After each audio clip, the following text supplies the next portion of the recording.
And joining us now, Marco Rubio. He's the Republican senatorial candidate in Florida.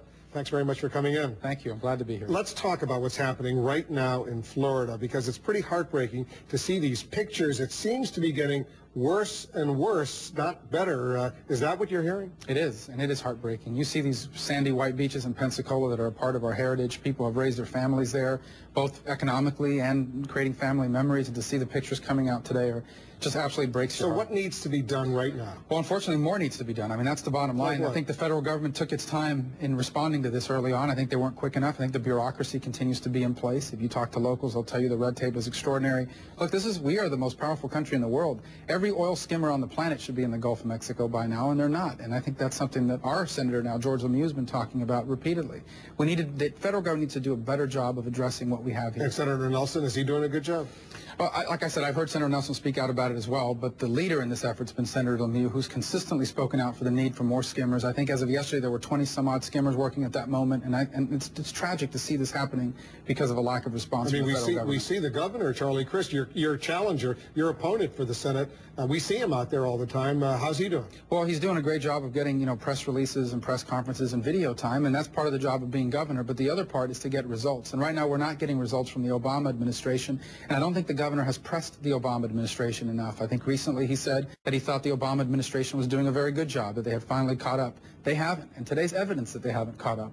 So you're blaming who?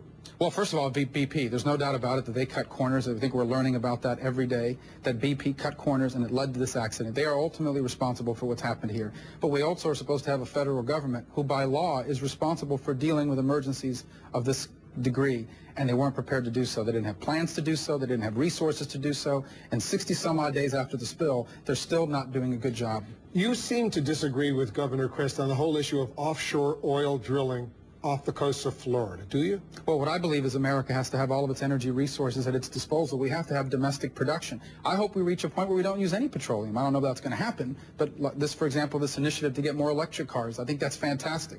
I have always been a fan of alternatives and efficiency improvements that allow us to become energy independent.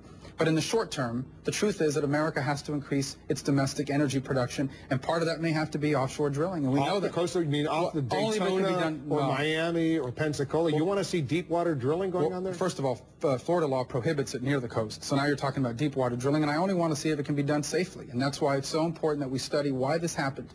And if you tell me we're going to have to put up with a couple more of these, of course not. But can it be done safely? There's evidence that it can be done safely. It's being done safely all over the world.